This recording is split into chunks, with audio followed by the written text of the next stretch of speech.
Hello guys, and welcome to the second lecture for the SAS Programming for Analytics course. So this second lecture is basically an introduction to SAS and to SAS Enterprise Guide. We'll be covering more of that later, but this is just an introduction. So in terms of IDEs, or integrated development environments as they're known, many people stick to the base SAS enhanced editor that comes built into SAS. Others, like myself for example, prefer SAS Enterprise Guide. They both support syntax highlighting and coding of SAS programs. Enterprise Guide on top of that also allows you point-and-click access to many of SAS functionalities, to organize your working project files, and to carry out, sort of slicing and dicing of your data. Now, if you're working on a remote server, you could also just, consider a regular text editor that will do the job. Basically, okay. Now, Enterprise Guide, it was originally developed for Windows, meant to be a user-friendly interface that enables people to just, point and click away and carry out their tasks with a limited need for programming. It can run from your Windows machine and, for example, access a remote SAS server, and it's basically structured in tasks, i.e. SAS tasks in Enterprise Guide are just pre-built routines that you choose, and they have, you can set different parameters to run those. Okay.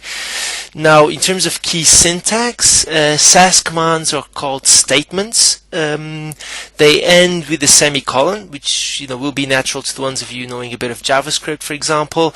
There's two main ways to comment your code. So either a single line comment with an asterisk and ending with a semicolon, or a multiple line comment as you see there. SAS is not case sensitive, but you need to respect your operating system rules. Again, spacing or indenting is not critical, however it is recommended, and there are some rules around data sets and variable names that you need to obey to basically when specifying those. Okay. Now, global statements. These are instructions that remain throughout the whole program, or until they are overwritten by another instruction. So the options or the title statement, those are examples of global statements. So there you can see an example of the option statement, which basically enables you to pick different parameters and specify the way you want your SAS session to run and to execute. They're quite useful for formatting, basically. Now, in terms of data sets and variables, SAS uses its own format, the SAS data set, as it's often known. Only SAS can read and write data sets, and these data sets contain two main elements. So the descriptor section, which contains the metadata for that SAS data set, so things such as lengths, labels, what have you, and the data section, which allows you to store the actual data. SAS only admits two main types of variables, so numeric or character. It also determines a fixed storage length for each of those variables, i.e. for example 8 bytes for numeric variables, unless you tell it otherwise. So this is something you can specify during your programming.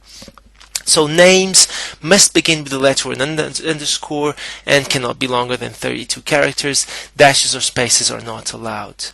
Now, even if your data is numeric, such as zip codes, for example, it might be better to keep it as a character data, and also missing character data are given by blanks. Numeric missing data are given by single dots. So these are really sort of the main considerations when it comes to data sets and variable types. As you trial SAS, you'll get familiar with those. Okay. Now, SAS libraries, basically they're defined by the libname statement. Okay, they're basically a pointer to a location on your file system where permanent SAS datasets will be stored and accessed.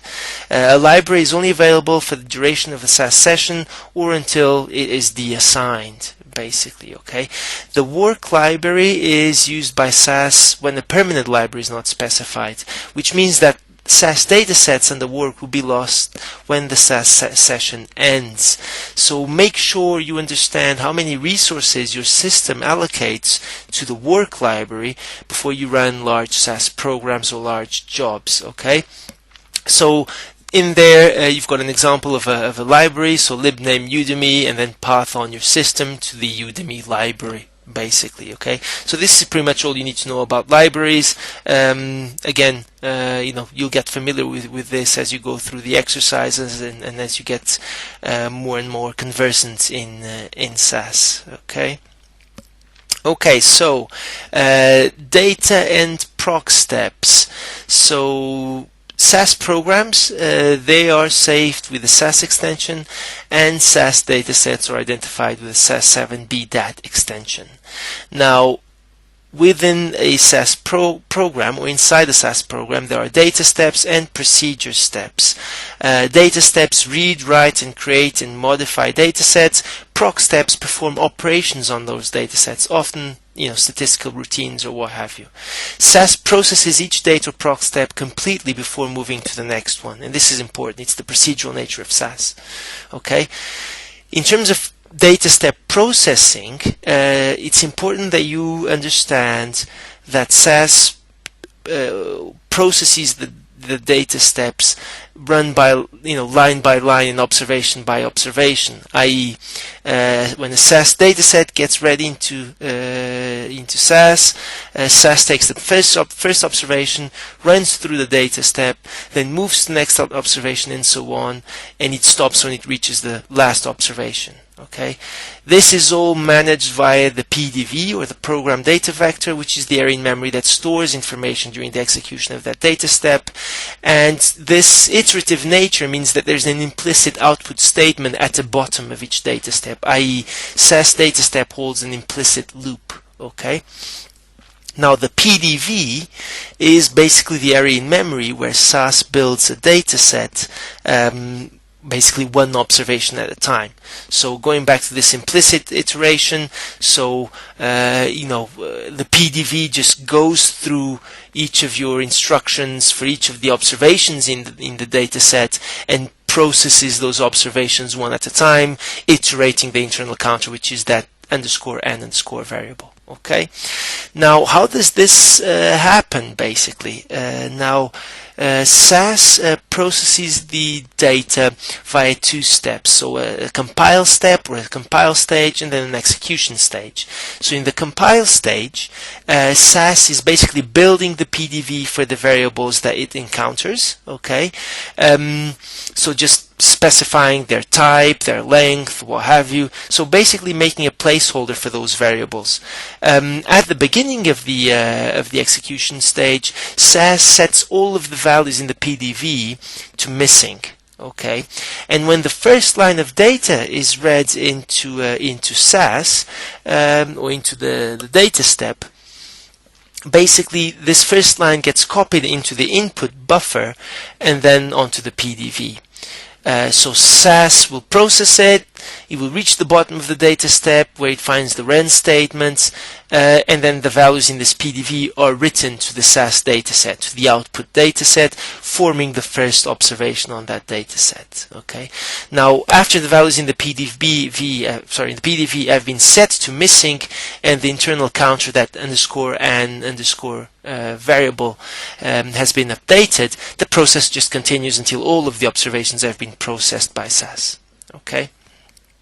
So, in terms of when you're running your code, logs get generated. So that's .log extension file. It's very useful for checking that all went well and as planned, especially for quality controlling your codes.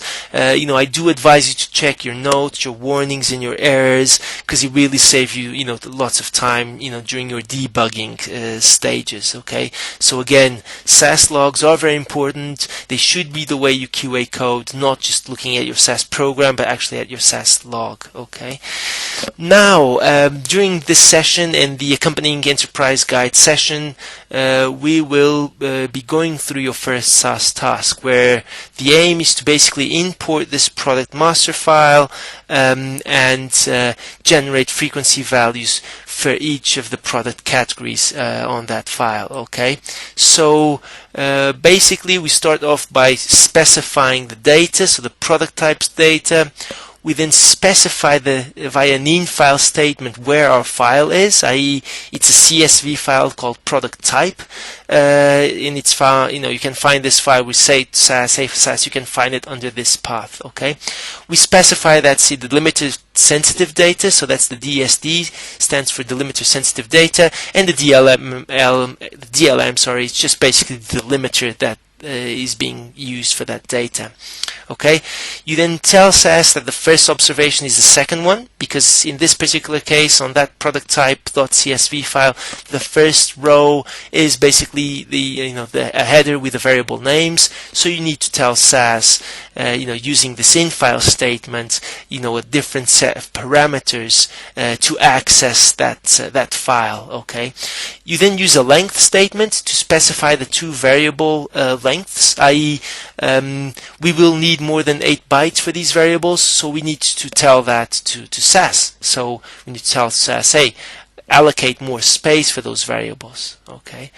We then, via the input statement, tell SAS the actual variable. So we tell SAS, hey SAS, there's a product type variable, which is character, that's the $sign there, and a product key variable, which is also a character variable. Okay.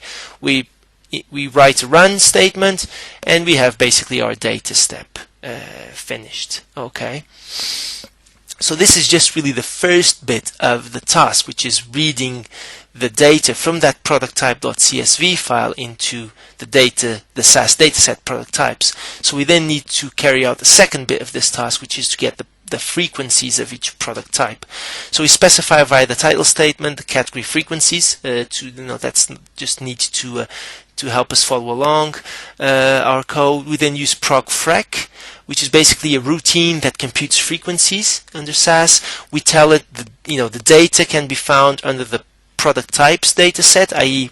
the dataset that we've just created, and then we use a table statement followed by the variable name to tell SAS, hey, I want you to tabulate or to find the frequencies for this variable. We hit run, and we've got our procfrec finished. And this is really the final result of these two operations, okay, data step and the proc step.